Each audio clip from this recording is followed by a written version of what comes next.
Yo también tengo un anuncio, y es que el año que viene también nosotros vamos a hacer nuevamente 4 congresos en diferentes lugares de los Estados Unidos. Vamos a ir por primera vez a un estado que yo no conozco, pero a través de una hermana que viajó con nosotros a Israel, nos puso en contacto con el pastor de su iglesia, que tiene una iglesia enorme, de estas iglesias americanas que todo es grande, y entonces nos han prestado la iglesia y el salón de reuniones, el comedor y todo eso, y va a ser en Houston. Entonces vamos a hacer primeramente una parada ahí, creo que son de 4 o 5 días. De ahí viajaremos para visitar nuestra congregación en Las Vegas, donde también tendremos otro congreso de varios días.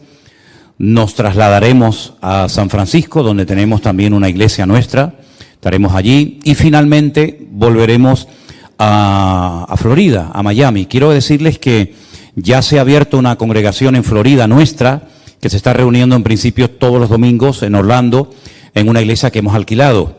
Y Dios mediante, probablemente en breve estaremos abriendo otro lugar también en Miami. Lo que pasa es que uno de los hermanos que estaba encargándose un poquito de todo esto, le dio un infarto en su casa y tuvieron que llevarlo de urgencia al hospital. Y estando en el hospital, le dio otro infarto. Entonces, este hermano, junto con otro, era el que estaba organizando un poquito el tema de los cultos, las reuniones, y resulta de que ya teníamos un lugar precioso, que lo habíamos apalabrado por lo menos, y nos cobraban $60 por culto, en una universidad muy bonita de Miami, pero con todo esto que está sucediendo, resulta que la universidad nos ha comunicado que por motivos de seguridad, no quieren alquilar de momento ningún local a religiosos. No quieren hacer cultos ni nada por miedo a atentados o por miedo a estas historias, ¿no? Entonces, oren mucho por todo esto, y quiero animar a los hermanos de Estados Unidos que se anoten. Toda la información de estos congresos, incluido el de Alicante, creo que sí, ¿no, Saray? Está en nuestra página web, mividanueva.org. Allí están los correos electrónicos, las fechas, los teléfonos, absolutamente todo, para que nadie se pierda una de estas actividades, uno de estos eventos que yo creo que va a ser de mucha bendición para todos los que puedan asistir. ¿De acuerdo? Bueno, decirles que hemos estado este fin de semana en la iglesia del pastor Antonio, que ustedes conocen perfectamente. Él predicó el año pasado en nuestro congreso en Toledo.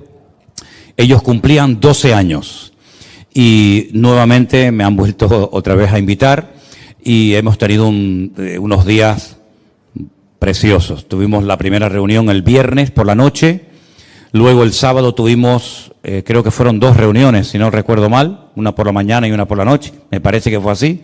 Y luego el domingo también tuvimos otras 2 reuniones, por la mañana y por la noche, y bueno, asistió muchísima gente. Ellos tienen un local extraordinario, muy bonito, que el Señor les ha dado, y al lado de su local, pues tienen también otro local que lo usan única y exclusivamente para comidas, para celebraciones, y están todo el día en la iglesia. Se van desde por la mañana y prácticamente están todo el día hasta por la noche. Incluso vi algunas camas en el salón, y es que había venido unos hermanos que son de la iglesia de Roma, y subieron y se quedaban a dormir en la iglesia, y tenían por algunas esquinas, tenían algunas camas también. Digo, esto por si alguien está cansado. Digo, hermano, échese un ratito, descanse mientras los demás escuchamos el culto, ¿no? No lo vamos a hacer aquí, ¿no? Porque capaz que tendría mucho éxito y al final se quedarían todos dormidos, ¿eh? Pero bueno, gracias al Señor la obra está bien en Italia. Estuve también en contacto con algunos pastores que conocemos hace muchos años, y la obra del Señor pues sigue adelante. También tienen muchos problemas con la migración, están llegando miles y miles y miles de personas. Ustedes saben en las condiciones en las que vienen. Bueno, ¿qué le vamos a decir si aquí en las Islas Canarias estamos también recibiendo un montón de personas que vienen de aquella manera? Que el Señor nos guarde, hermanos, saben, que el Señor nos guarde. Y yo quiero nuevamente pedirle a la iglesia y a todos los que están viendo el culto esta noche en directo, que estemos orando mucho por la situación de Israel. Definitivamente ya no podemos viajar en noviembre, nos han suspendido los viajes que teníamos en noviembre. Me temo que también nos pasará lo mismo con los viajes que tenemos programados en diciembre, y vamos a ver qué pasa en enero, porque estamos hablando de cientos y cientos de personas que tenían una ilusión tremenda por poder viajar, pero bueno, se les está devolviendo a todos el dinero, el pasaje, estamos suspendiendo todos, y gracias a Dios que tenemos a Priscila, que tiene montado una especie de agencia de viaje en la casa, porque esto da un trabajo tremendo, tremendo. Pero bueno, lo que más dolor da es lo que está sucediendo. Eso por encima de todo, ya viajaremos si Dios lo permite. Por encima de todo, me gustaría que oráramos, y yo estoy orando para que se produzca un milagro de un momento a otro con todo el tema de los que están retenidos, con todos los que están secuestrados, que recuerden que son más de 240 personas. Hoy se hablaba de que iban a liberar a unos 12 aproximadamente, pero la idea es que no se quede nadie atrás. Ten en cuenta que hay niños de meses, hay niñitos de meses, hay abuelas, hay señoras mayores, hay gente que está enferma, hay gente que está muy mayor, incluso ha habido gente que sobrevivió a la Segunda Guerra Mundial y ahora resulta que le vuelve otra vez a tocar esto, ¿no? En fin, estemos orando para que el Señor ponga su mano y que el Señor tenga todo bajo su control y que, ¿por qué no?, que los liberen a todos, ¿verdad? Y que veamos ese milagro para que el mundo vea lo que Dios es capaz de hacer cuando el pueblo de Dios se une. Amén, hermanos. Vamos a orar un momentito, cierra tus ojos ahí donde estás. Gracias a nuestro hermano Jerónimo por haber atendido el culto del jueves, del domingo. Anderson y Alberto están de viaje, también creo que ya vienen de camino. Si no han llegado ya llegaron, ¿eh? Nuestro hermano Marcos también estuvo el fin de semana en Madrid, una reunión preciosa, un grupo de hermanos extraordinario. Pero ahora te pedimos, Señor, que tú nos hables y nos ministres a través de tu preciosa y poderosa palabra, que podamos recibir la bendición de tu palabra, Señor, que podamos ponerla en práctica y que tú, Señor, nos hables a través de ella, como siempre lo haces. Ponemos este tiempo en tus manos, en el bendito nombre de Jesús. Amén y amén. Gloria a Dios. Hay un capítulo que se ha leído, lógicamente, mucho en estos años que tiene la Iglesia, y es el capítulo 11 de la carta a los Hebreos. La carta a los Hebreos no sabemos exactamente quién fue el autor, pero bueno, eso al fin y al cabo es digamos, lo menos importante. Lo importante es que es una carta que se escribió a personas que tenían, lógicamente, un gran conocimiento de lo que llamamos el Antiguo Testamento, porque se le escribió a personas que no eran ignorantes de todos los sacrificios del templo, del tabernáculo, de los sacerdotes, de los animales que se sacrificaban, etcétera, etcétera. Para poder entender esta carta, que por cierto es preciosa y muy profunda y llena de grandes lecciones, lógicamente uno tiene que tener un conocimiento amplio del Antiguo Testamento, porque si no hay muchas cosas que no te vas a enterar. Y el capítulo 11 habla de personajes todos del Antiguo Testamento. Hay una lista enorme de hombres y de también algunas mujeres que por lo que hicieron o por lo que dijeron en ese acto de fe pasaron a la historia. Ahora bien, el capítulo 11 de la carta a los Hebreos es un capítulo que gira siempre en torno al mismo tema. No es como otros capítulos que se tocan diferentes temas. El capítulo 11 de Hebreos es un tema monográfico, la fe, la fe, la fe y la fe. La fe de hombres y de mujeres en distintos períodos de la historia. Porque vemos que la fe no es algo que funcionó en un momento de la historia, sino que es un ingrediente indispensable en la vida de toda congregación, en la vida de todo hombre o mujer que quiera de alguna manera agradar y honrar y servir al Señor. Dice el capítulo 11 en uno de sus versículos que sin fe es imposible, totalmente imposible agradar a Dios. Luego a Dios le agrada, a Dios le gusta que nosotros tengamos fe. Porque si dice la Biblia que sin fe es imposible agradar a Dios, si le damos la vuelta al texto, quiere decir que teniendo fe y alimentando nuestra fe, agradamos a nuestro Dios. No tenemos que ser personas incrédulas, y más en estos tiempos en los que estamos viviendo, en los que se necesita, hermanos, mucha fe. Y no podemos permitir, bajo ningún concepto, que echen a perder, que envenenen o que contaminen nuestra fe. A lo largo de la historia, el diablo se ha encargado de utilizar a diferentes movimientos o diferentes grupos o personas o filosofías para que el hombre fuera perdiendo la fe y la confianza en Dios. Y lamentablemente sabemos que hay muchas personas que han entrado en una crisis de fe. Nunca olvidaré cuando estuve un día en un albergue, digamos cristiano, que le da acogida a un grupo de personas que están haciendo el famoso Camino de Santiago. En ese camino, porque hay muchos, en ese camino que viene por todo el norte de España, hay un momento en el que tienen que pasar por un pueblo, por una pequeña aldea de Galicia que se llama Ligonde, un sitio que en invierno hace muchísimo frío. Y justamente cuando el camino da la curva, cuando el camino da la vuelta, hay una casa que hace muchos años compraron y que la dedicaron, está dedicada por entero a evangelizar a personas que hacen el Camino de Santiago. Creo que son 15 o 20 personas las que se quedan cada noche y durante la cena le proyectan parte de la película de Jesús, se ora, se da testimonio, se regalan Nuevos Testamentos y al día siguiente otros 15 o 20 personas. Lógicamente, cuando yo me puse en el Camino de Santiago mirando a todos los centenares y miles de personas que pasan, yo le decía a los responsables de la casa, nuestro hermano Natán, que por cierto estuvo aquí una vez un año y nos vino a dar el testimonio, es un hermano de Brasil, casado con una hermana de Málaga, de España. Yo le decía, oye, son muchas las personas que se pasan de largo, ¿no? Dice, sí, lo sabemos, pero oramos para que los 15 o 20 que se quedan todas las noches gratuitamente a cenar, a ducharse y al día siguiente desayunar muy temprano, que sean las 15 personas o las 20 personas que el Señor nos manda para poderles dar testimonio. Tienen muchos testimonios de personas que se han convertido, personas que después al siguiente año ya van a trabajar como voluntarios a la casa porque han descubierto el verdadero camino, que no es el camino que lleva a Santiago, sino el camino que lleva al corazón de Dios, que es nuestro Señor Jesucristo, ¿verdad? Pero una noche estaba yo por fuera de la casa y me intenté acercar a varias personas que incluso al no caber en la casa ponían una tienda de campaña afuera para pasar la noche y descansar un poco. Y me acerqué a una chica y le pregunté por qué hacía ella el Camino de Santiago. Y nunca olvidaré su respuesta.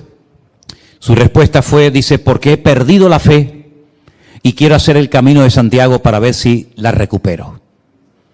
Había perdido la fe, no sé qué le había pasado, se ve que en un momento de su vida tuvo fe, pero la perdió. Como muchas personas dicen que han perdido la fe, ya no creen en Dios, ni en nada, ni en nadie, se han llevado otra vez una desilusión, un desengaño, y entonces pues eso me dio pie para hablarle, ¿no?, de cómo se puede recuperar la fe, qué tenemos que hacer para tener fe, etcétera, etcétera.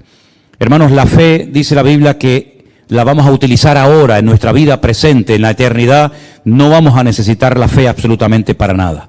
Otro capítulo muy bonito, también monográfico, que habla del amor, dice, y ahora permanecen la fe, la esperanza y el amor, estos tres, pero el mayor de ellos es el amor.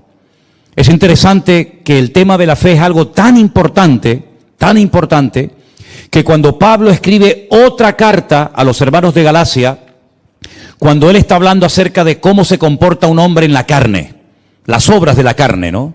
Y pasa a continuación a describir cómo tiene que ser la vida de un hombre en el espíritu, él habla del fruto del espíritu. Y menciona al fruto del espíritu con 9 características diferentes. Y curiosamente, si ustedes se dan cuenta, menciona el tema de la fe. Mas el fruto del espíritu es amor, gozo, paz, paciencia, fe, mansedumbre, benignidad, templanza. Contra tales cosas no hay ley. Y menciona la fe. Pero curioso que Pablo también, cuando le escribe a otra iglesia, a los hermanos de la iglesia de Éfeso, le dice, por gracia sois salvos, por medio de la fe. Luego tenemos la fe en Gálatas 5 como parte de la manifestación del fruto en el creyente que mora el Espíritu Santo en nosotros. Tenemos también la fe como ese elemento indispensable para poder clamar a Dios y obtener la salvación de nuestra alma y el perdón de nuestros pecados. Pero curiosamente a otra iglesia que le escribe, la iglesia de Corinto, cuando habla en el capítulo 12 de los dones, no del fruto, sino de los dones del Espíritu Santo, las manifestaciones poderosas, las herramientas del Espíritu de Dios en la vida de la iglesia, del cuerpo de Cristo, él menciona ahí 9 dones. Y uno de los dones que menciona es el don de la fe. Luego vemos que la fe aparece por todas partes, como fruto o parte del fruto, como el ingrediente indispensable para obtener la salvación y el perdón de nuestros pecados, como uno de los dones del Espíritu Santo, y ahora encontramos una lista enorme, no está completa, por supuesto, de hombres y mujeres que por lo que hicieron o por lo que dijeron, se consideran hombres de fe. Y el primero que se menciona es el hijo, uno de los hijos de Adán y Eva, Abel. El versículo 4 dice que por la fe, Abel ofreció a Dios más excelente sacrificio que su hermano Caín, por lo cual alcanzó testimonio de que era justo, dando Dios testimonio de sus ofrendas, y muerto aún habla por ella. A mí me llama la atención que en este capítulo no se menciona ni a Adán ni a Eva. No se mencionan los padres de Caín y Abel, pero sí se menciona a Abel como una persona que actuó por fe y a Caín, una persona que hizo todo lo contrario a una vida de fe y de obediencia. ¿De dónde sacó Abel el conocimiento de que tenía que acercarse a Dios por medio de sacrificios? Porque cuando Dios creó a Adán y Eva y los puso en el jardín del Edén, Dios tenía una comunión, una relación directa con ellos. No hacía falta sacrificios, no hacía falta sacrificios de animales, derramamiento de sangre, sino que la comunión con Dios era directa. Pero eso se acabó. Eso se eliminó cuando Adán y Eva pecan, y entonces Dios le muestra a Adán y a Eva que pueden seguir teniendo comunión con Dios, pero no como antes. Ahora hace falta derramar sangre. Ahora hace falta que un animal sea sacrificado sobre un altar para que de esa manera se mentalicen que sin derramamiento de sangre no hay remisión de pecados. ¿Quién le enseñó esto a sus hijos? Evidentemente Adán y Eva. Y se lo enseñaron de tal manera que ellos solos, sin necesidad de ir acompañados de sus padres, ya sabían que la forma de acercarse a Dios era a través de sacrificios. Los dos recibieron la misma enseñanza. Al fin y al cabo, los dos eran hijos del mismo padre y de la misma madre. No es como pasa en algunas ocasiones en el Antiguo Testamento, que eran hermanos de padre o hermanos de madre. En esta ocasión, los dos hermanos, Caín y Abel, sus padres eran Adán y Eva, y los dos recibieron la misma educación. Pero uno actúa correctamente y otro actúa totalmente opuesto a lo que Dios ha enseñado. Qué importante es la enseñanza en el hogar que los padres le den a sus hijos. Ahí no había iglesia, ahí no había ni pueblo de Israel ni nada. Ahí no había sacerdotes, ahí no había escuela dominical, ahí no había nada, solamente estaba papá, mamá y los hijos. Y ahí vemos que desde la primera pareja, en el principio de los tiempos, ya los hijos aprendían cómo acercarse a Dios a través de la enseñanza que recibían de sus padres. Yo creo sinceramente, hermanos, que la responsabilidad de los padres hoy en día es tremenda, tremenda. Porque se están enseñando cosas en las escuelas que no tienen absolutamente nada que ver con lo que los niños aprenden, por ejemplo, aquí en la iglesia, en la escuela dominical. Y tarde o temprano, aunque ahora son pequeños, tarde o temprano se producirá un choque. Me decía una hermana con la cual hablaba estos días desde Israel, que su hijo fue sanado por el poder de Dios. De hecho, a través de la sanidad de su hijo en Argentina, esta hermana llegó a conocer a Cristo como su Señor y Salvador personal. Pero el hijo, cuando fue a la universidad, se apartó para siempre de los caminos del Señor. Hasta el día de hoy oramos para que algún día vuelva, ¿verdad? Pero ¿qué es lo que pasa en las universidades o en algunos casos también en el ejército, como ha pasado? Que los chicos llegan y toda la fe que habían aparentemente aprendido y que tenían durante tantos años en la iglesia, en cuanto llegan a un lugar totalmente opuesto, contrario a lo que han recibido durante años, tanto en la iglesia como en los hogares, se desconectan de Dios, entran en una crisis de fe y se apartan de los caminos del Señor. Es interesante notar que en la Biblia no solamente encontramos el caso de Caín y Abel, que recibieron una educación correcta en el hogar, sino que también vemos casos aún más graves. Casos donde el hijo es llevado a otro país extranjero, secuestrado. Como por ejemplo el caso de José. José, cuando sus hermanos lo venden, Se calcula que aproximadamente podría tener 17 años de edad, todo un adolescente. Y pasa muchísimos años en Egipto. Prueba de ello que donde Dios lo honra, lo bendice, lo levanta, lo exalta es en Egipto, y donde muere también es en Egipto. Aunque él dio orden, ¿verdad? Como vamos a ver ahora, que cuando muriera no lo enterraran en Egipto, sino que lo llevaran a Canaán, y la tumba de José se encuentra en lo que hoy en día se llama Nablus, que era la antigua Siquén, donde una de sus hermanas fue violada y donde Jacob estuvo un tiempo. Allí está la tumba de José, ¿verdad? Ahora bien, José no perdió la fe. José no entró en una crisis de fe. Al contrario, cuando sus hermanos se reencuentran con él, la Biblia dice que él los vio que tenían miedo, porque sabían que José podía quitarles la vida. Sin embargo, él dice algo tremendo. Él dice, no fuisteis vosotros los que me trajisteis o me mandasteis a Egipto, sino fue Dios.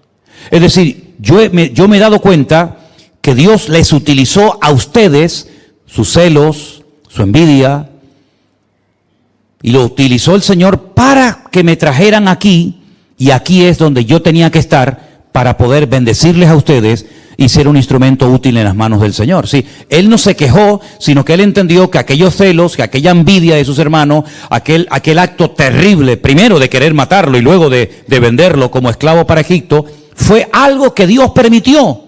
Y no solamente permitió, sino que lo usó para bendecir su vida y miles y tal vez, no sé, hasta millones de personas en aquella época. Él no entró en una crisis de fe. Vemos, por ejemplo, a Daniel. Daniel también fue llevado secuestrado, nada más y nada menos que a Babilonia. El centro religioso, el politeísmo, la idolatría, el paganismo, todo lo opuesto a lo que este muchacho había aprendido cuando era joven en Israel. Nunca más volvió. Probablemente a su familia, a sus padres lo mataron. Pero él se mantuvo firme porque dice que a pesar de que era muy joven, eso no tiene nada que ver, desde el primer momento que pisó, desde el primer momento que entró a Babilonia, propuso en su corazón no contaminarse. Es decir, hicieron todo, lo humanamente hablando, para cambiarlo. Le cambiaron el nombre, le cambiaron el régimen de alimentación, le cambiaron la cultura, lo intentaron desprogramar. Durante 3 años le enseñaron la religión, la lengua del lugar, en fin, un trabajo tremendo. Se mantuvo firme en el Señor.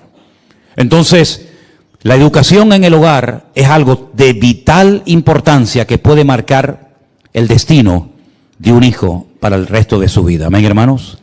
Miren, por ejemplo, a Moisés. Ese sí que fue llevado bien pequeñito al hogar de la hija del faraón. Sin embargo, cuando él tenía 40 años, él dice, yo no soy un egipcio. Yo vivo aquí, pero yo no soy de aquí. Dice que renunció a todos los privilegios de Egipto, que eran muchos, para sufrir con su pueblo, sabiendo que él era hebreo, porque esperaba un galardón diferente, que era un galardón que venía de parte de la presencia del Señor. Es decir, la enseñanza en el hogar tiene que marcar a nuestros hijos para toda la vida. Los musulmanes no entran en una crisis de fe cuando son pequeñitos y los llevan a otro sitio o los meten en una cárcel o los torturan. Ellos no sufren ninguna crisis de fe. ¿Por qué los cristianos, por qué los jóvenes cristianos sufren una crisis de fe cuando son presionados tal vez más allá de sus fuerzas? Es algo que tenemos que plantearnos y preguntarnos.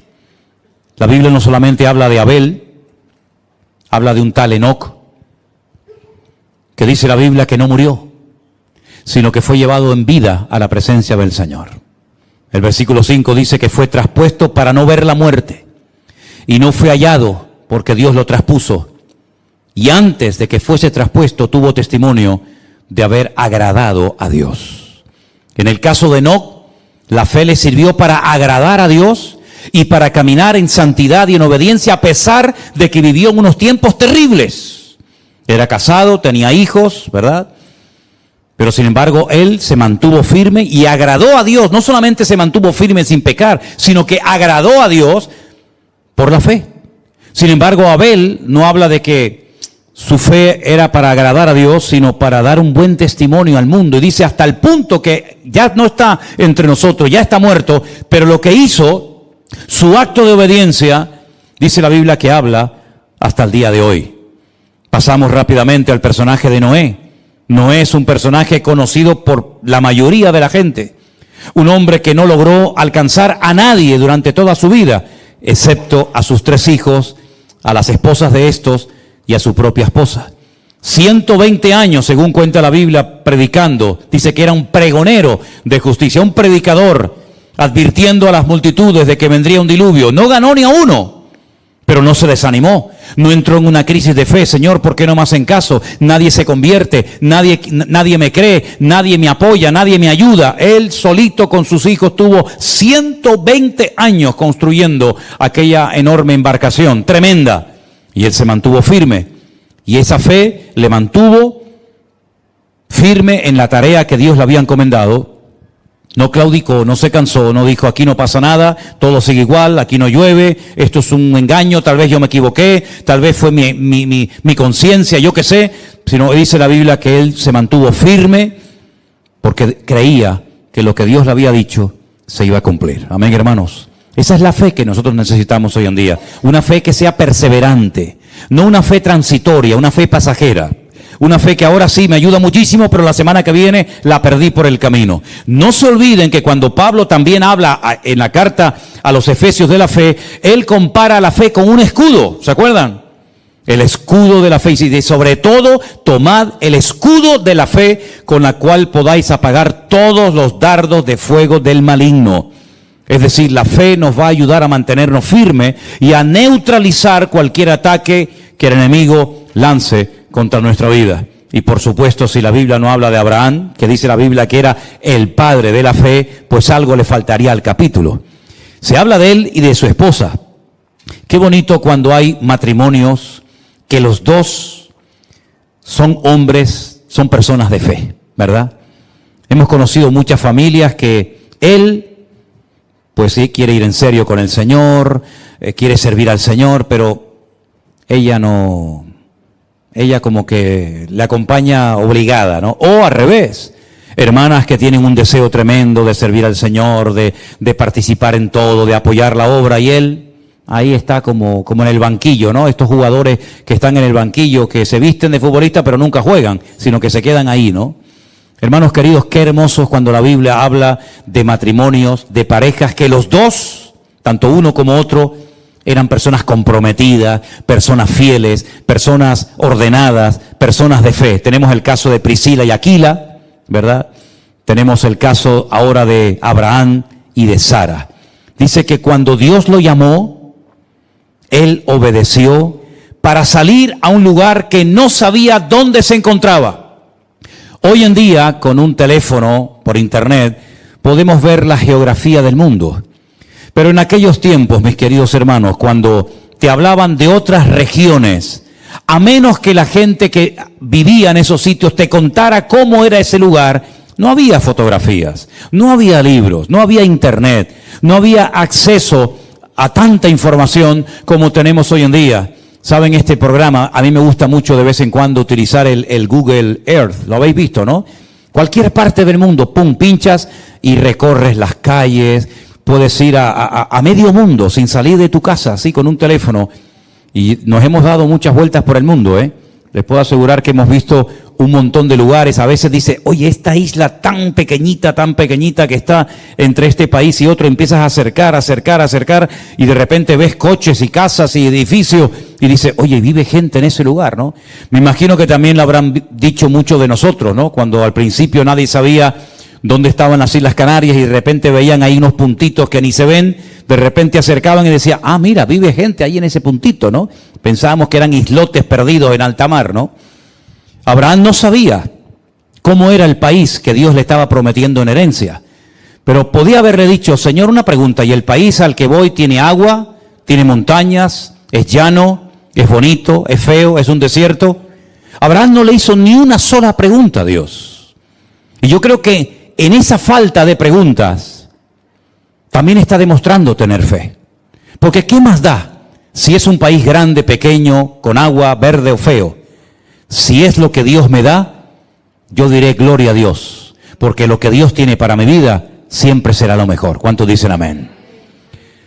Y dice la Biblia que salió sin saber a dónde iba.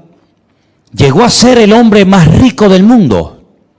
Un hombre que fue prosperado y bendecido con miles de cabezas de ganado. Hoy en día a lo mejor para nosotros tener miles de camellos, miles de ovejas o de cabras como que no va con nuestro estilo de vida, ¿no? Pero en aquellos tiempos el tener muchas ovejas, muchos camellos, muchas cabras, era algo muy importante. Te daba caché, ¿no? Te daba categoría. Y Abraham llegó a ser el hombre más rico de la tierra y nunca compró nada salvo una cueva para enterrar a su mujer. Y la pregunta es, ¿por qué Abraham no comenzó a comprar un montón de tierras, comenzó a comprar un montón de lugares? Dice, porque la mentalidad que Abraham tenía era la mentalidad de que era un extranjero, un peregrino en la tierra. Él no quería echar raíces en este mundo, porque él sabía que en este mundo estamos de paso. Y dice la Biblia que en el fondo, lo que él realmente buscaba, dice el verso 10, él buscaba la ciudad que tiene fundamentos, cuyo arquitecto y constructor es Dios. Hermanos, ¿ustedes se dan cuenta de la profundidad de este versículo? ¿Lo podemos leer juntos, por favor, el verso 10? Porque esperaba la ciudad que tiene fundamentos, cuyo arquitecto y constructor es Dios. Yo lo he preguntado en otras ocasiones, pero lo quiero volver a hacer hoy. ¿Qué ciudad es la que podemos decir, esta ciudad la ha construido, la ha diseñado, la ha hecho nuestro Dios? ¿Cuál es esa ciudad? La Nueva Jerusalén. Si quieren saber las medidas, los materiales, cómo es esa ciudad, lean el capítulo 21 y el capítulo 22 de Apocalipsis, y ahí está toda la ciudad de la Nueva Jerusalén, que se llama así, descrita de una forma extraordinaria. Los cimientos, las puertas, las medidas, etcétera, etcétera. Pero una pregunta. La primera vez que un hombre en la Biblia describe esa ciudad fue Juan, ¿sí o no? Él está en la isla de Patmos, desterrado. Recibe la revelación de todo el libro del Apocalipsis, incluida la descripción de la Nueva Jerusalén. Ya dicho, capítulo 21 y 22 de Apocalipsis. Si Juan fue la primera persona en la historia de la humanidad que habló de la Nueva Jerusalén, ¿cómo es posible que ahí Abraham dice que buscaba la ciudad que tiene fundamentos? La Nueva Jerusalén tiene fundamentos, cuyo arquitecto y constructor es Dios. ¿Ya existía esa ciudad en la época de Abraham? Parece ser que sí. Parece ser que esa ciudad ya existía en la época de Abraham, porque además dice la Biblia que la vio. No lo dice aquí en este texto, pero dice la Biblia que la vio y la saludó como diciendo, algún día yo estaré viviendo en esa ciudad. Por eso cuando él vio esa ciudad, que la podemos ver en el libro de Apocalipsis, ¿para qué quiero comprar un trozo de tierra? ¿Para qué me quiero comprar un chalecito aquí? Si cualquier cosa que yo me pueda comprar en este mundo, en comparación con lo que estoy viendo, no tiene ni punto de comparación. ¿Se dan cuenta? Cuando nuestra visión está en Dios, nada de este mundo nos atrae. Usamos las cosas del mundo, lógicamente, usamos la casa, el coche, la ropa, en fin, lo que sea, pero nos damos cuenta de que no tiene ningún valor en comparación a nuestra herencia, que la vamos a recibir algún día cuando lleguemos a la presencia del Señor. Amén, hermanos. Porque no solamente nos vamos a salvar, ya somos salvos, ¿sí o no? El que cree en mí tiene vida eterna y no vendrá a condenación, mas ha pasado de muerte a vida. No solamente nos vamos a salvar, sino que cuando lleguemos a la presencia del Señor, el Señor dice que nos dará una recompensa según la labor que hayamos hecho cada uno de nosotros. A uno a lo mejor le dará una coronita así chiquitita, a otro más grande, no lo sé. Lo que está bien claro es que no solamente el Señor nos va a decir, entra en el gozo de tu Señor, sino que además nos va a dar una recompensa. ¿Has pensado alguna vez cuál podría más o menos ser la recompensa que vamos a recibir? ¿Te preocupa eso? ¿Te hace pensar cuál es la recompensa que recibiremos? La Biblia habla de diferentes tipos de recompensa, incluso hay una recompensa que es única y exclusivamente para mártires, es decir, para personas que dieron su vida por la causa de Cristo, no que se quitaron la vida, eso no es un mártir, eso es un loco. Uno que se quita la vida, eso no es un mártir. Un mártir es una persona que le quitan la vida por la causa de Cristo, por la causa del Evangelio, ¿verdad? Abraham buscaba esa ciudad, pero lo bonito de todo esto es que su esposa también es mencionada como una mujer de fe. ¿O no tiene que tener fe una mujer de 90 o 100 años estéril para poder prepararse para ser madre? Hermanas, mire, yo le digo una cosa, para criar un hijo, uno tiene que estar en plena forma, Yo no estoy criando a Adriel, pero a mí Adriel me agota. Cuando llega a mi casa, cuando se va, aleluya. Es que me agota, porque es que lo quiere todo. Digo, ¿pero qué quieres? La guitarra, no quiere la guitarra. El muñeco, ya no quiere el muñeco. Y deja todo esparramado y después vuelve otra vez. Oye, es agotador. Y ahora que camina ni te cuento. Imagínate con 90 o 100 años decir, vas a ser madre. ¿Tú sabes lo que es criar a un niño ya con 90 o 100 años, hermana? Pero dice la Biblia que ella recibió fuerza, ya lo creo, para poder concebir y dio a luz fuera del tiempo de la edad porque creyó que era fiel quien se lo había prometido. ¿Cuántos dicen amén? Bueno, yo creo que la actitud de Sara deberíamos también de tenerla nosotros hoy en día. Ella dice, yo voy a ser madre porque creo que el que me lo ha prometido es fiel y va a cumplir con su promesa. Nosotros también tenemos un Dios que nos ha dado miles de promesas. ¿Me pueden decir una ustedes? ¿Me pueden decir una de las promesas que Dios nos ha dado en la Biblia? ¿A alguien se le viene a la cabeza alguna? El Señor es mi pastor, nada me faltará. Bueno, eso es una promesa. Si Él es mi pastor, la Biblia dice que nada me faltará. ¿Alguien recuerda otra promesa más? No temas porque yo estoy contigo. No desmayes porque yo soy tu Dios. Siempre te sustentaré con la diestra de mi justicia.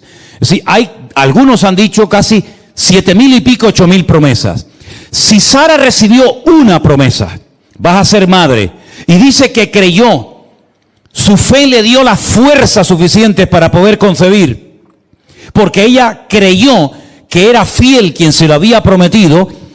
El que le hizo las promesas a Sara también es el mismo Dios que nos ha prometido a nosotros tantas y tantas cosas que sabemos de memoria. Amén, hermanos. Por lo tanto, vamos a mantenernos firmes en la promesa que el Señor nos ha dado en su palabra. Cuando además dice la Biblia que todas las promesas del Señor son sí y amén en Cristo Jesús, Señor nuestro. Sara dio a luz. Sara se rió en un momento determinado de su vida. Pero Sara finalmente tuvo el privilegio de poder ser madre. ¿Es que acaso hay algo imposible para Dios? Uno dirá, pero es que esto es un milagro tremendo, que una mujer estéril, con casi 100 años, se quede embarazada y dé a luz a un hijo y lo amamante y lo críe. Esto es un milagro tremendo, ¿sí o no? Pero es que acaso Dios no ha hecho milagros más grandes todavía. Porque al fin y al cabo esta señora tenía a su marido. Pero ¿y María? Que por cierto no se menciona en el libro, en el capítulo 11, no se menciona a María. Y no tuvo fe María cuando dijo, ¿y cómo será esto? Porque ni siquiera tenía marido, estaba comprometida con José. Pero dice la Biblia que el ángel Gabriel le dijo, lo que es imposible para los hombres, es posible para Dios. En otras palabras, no es que lo que pasó con Sara fue el milagro más grande. Dios siguió haciendo más y más y más y más. Y hay una promesa que yo se la quiero recordar a todos ustedes en esta noche. Yo sé que la saben, que dice que cosas que ojo no vio, ni el oído oyó, ni han subido al corazón del hombre, son las que Dios tiene preparadas para los que le aman. ¿Cuántos dicen amén? Hay promesas que son genéricas para todo el mundo. Pero hay promesas que son condicionales. Y hay promesas que también son únicamente para personas que aman a Dios. Y esta que les acabo de mencionar es una de ellas. Asegúrate de que amas a Dios, porque si amas a Dios, Hay cosas que nadie ha visto, que nadie se ha podido ni siquiera imaginar, que el Señor derramará y nos permitirá ver a lo largo de nuestra vida. Amén, hermanos. No me va a dar tiempo de tocar todo el capítulo, pero quiero tocar el versículo 17 al 19. Dice así: Abraham, cuando fue probado, ofreció a Isaac. El que había recibido las promesas ofrecía a su unigénito, habiéndosele dicho: en Isaac te será llamada descendencia, pensando que Dios es poderoso para levantar aún de entre los muertos, de donde en sentido figurado también le volvió a recibir. Un matrimonio anciano, su esposa es estéril, pero Dios milagrosamente les da el privilegio de ser padres. Nace Isaac y el Señor le dice: ahora que ustedes son padres, ahora que tienen claro por dónde pasa el futuro de la promesa, ahora que incluso se atrevieron a echar de la casa al otro hijo, ¿se acuerdan? A Agar y a Ismael, el Señor le dijo: esto no entra dentro de mis planes, tienes que echarlo de la casa. Y cuando él se queda solo con Isaac, él sabe que su fe, él se la tiene que transmitir a su hijo, y su hijo a las futuras generaciones. La lucha era la siguiente: si se corta la línea, si se corta la genealogía, ¿cómo se va a cumplir la promesa de que serán benditas todas las naciones de la tierra a través de mi descendencia? Si yo me cargo, permítame la expresión, si yo mato a la descendencia, ¿cómo se va a cumplir la promesa de Dios? Es una lucha tremenda, porque cuando uno dialoga con Dios, cuando uno conversa con el Señor, uno se hace preguntas. Y Abraham seguramente habrá pensado: pero Señor, tú me das a un hijo y ahora me lo quitas. Y si me diste una promesa que va a pasar por mi hijo y por su descendencia, y ahora me lo quitas y lo tengo que matar, ¿cómo se va a cumplir la promesa? Tampoco le preguntó nunca nada a Dios. María por lo menos se atrevió a preguntarle: ¿cómo será esto? Pero Abraham nunca le preguntó nada a Dios. El Señor le dice: tienes que sacrificarlo. Y Abraham dice: pues lo hago. Y camina 3 días desde el sur de Israel. Él vivía en Beersheba, ¿se acuerdan? Muy cerca de la franja de Gaza. Y camina 3 días hasta llegar al monte Moriah. Y allí dice el Señor: ahí lo tienes que sacrificar. Pero yo quiero recordarles que una vez cuando yo hablé de este tema, de la aquedá, esto se llama la aquedá, la atadura de Isaac, cuando él llega con sus criados a un lugar que se puede visitar hoy en día en Israel, muy bonito por cierto, él le dice a sus criados: quédense aquí ustedes, que nosotros iremos, adoraremos y volveremos. Uno lo lee así por encima, y si no eres detallista, no te das cuenta lo que acaba de decir este hombre. ¿Cómo dices? Iremos, adoraremos y volveremos. Pero ¿cómo vas a volver si el Señor te ha dicho que lo mates? Será: volveré. ¿Lo dijo con toda intención? ¿Lo dijo en fe? Yo creo que sí lo dijo en fe. ¿Y por qué lo dijo en fe? Porque aquí el autor de esta carta nos da la explicación. Porque él creía que Dios es poderoso para levantar aún de entre los muertos, en este caso a su hijo Isaac. Pero una pregunta: cuando nosotros oramos y le pedimos cosas al Señor y nos movemos en fe y oramos por un hijo, por una sanidad, oramos por el matrimonio o por un problema económico o de cualquier otra índole, generalmente, ¿sí o no?, buscamos algún pasaje en la Biblia, algún caso parecido, similar al que estamos atravesando nosotros, ¿sí o no? Pero ¿y Abraham? Cuando Abraham dice que él creía que Dios es poderoso para resucitar a alguien de entre los muertos, ¿a dónde miró? Si Dios nunca todavía a estas alturas de la vida había resucitado a nadie.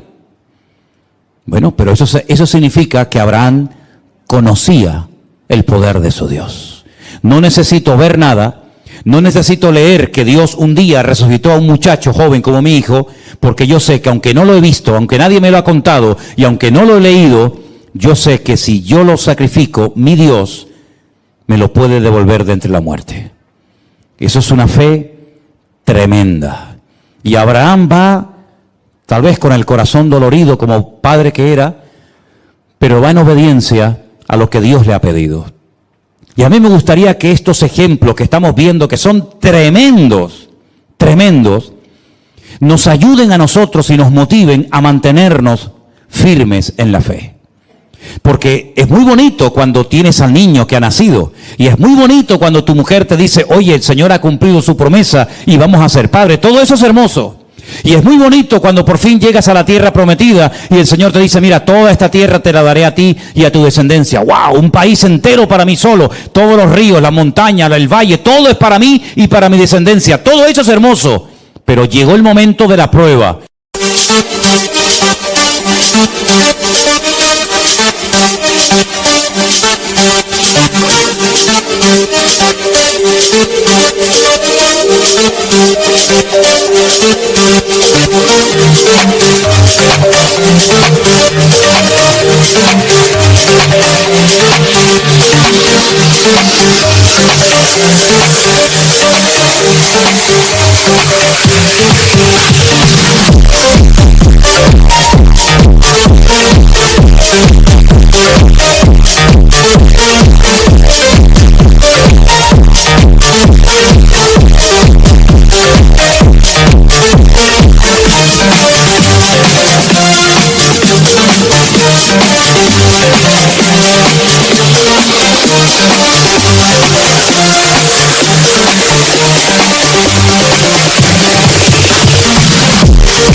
Porque la Biblia dice, y termino en 1 de Pedro, que la fe tiene que ser probada por el fuego.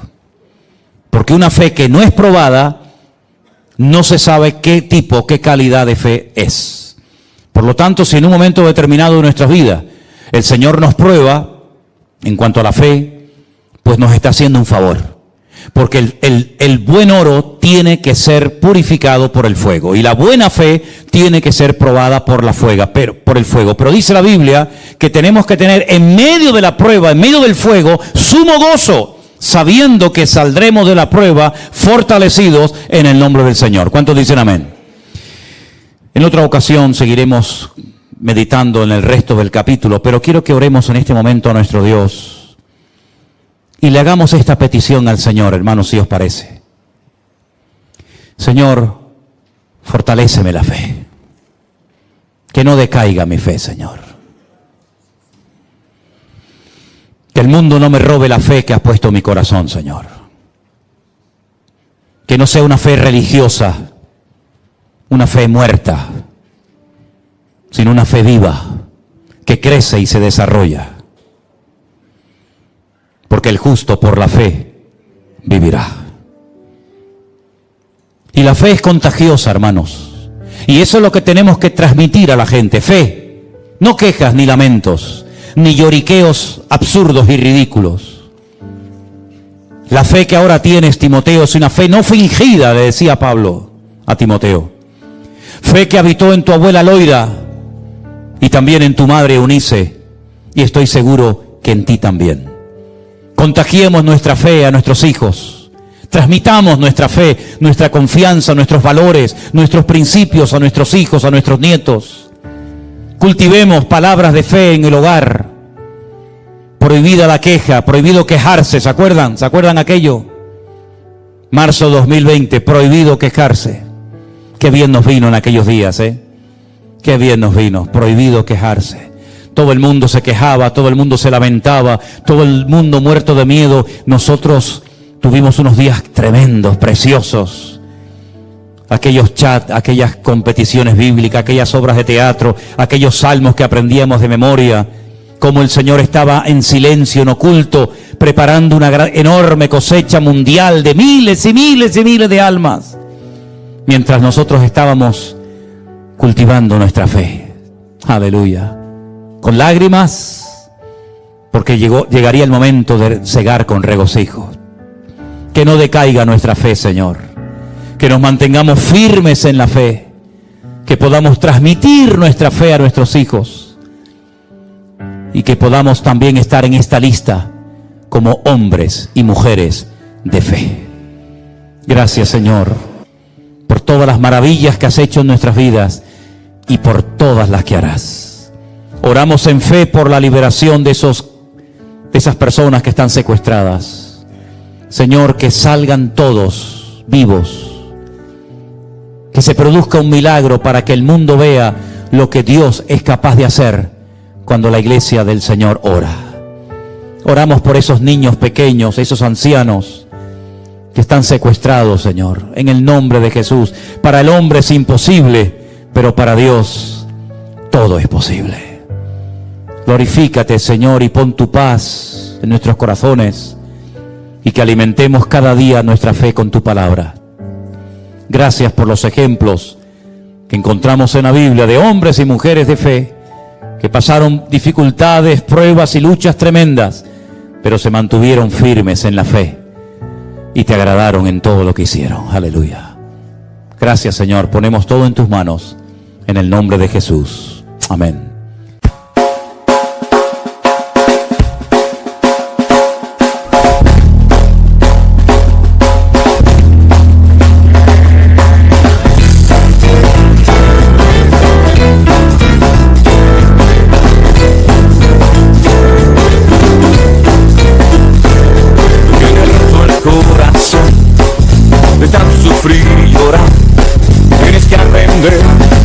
Descansar en Dios.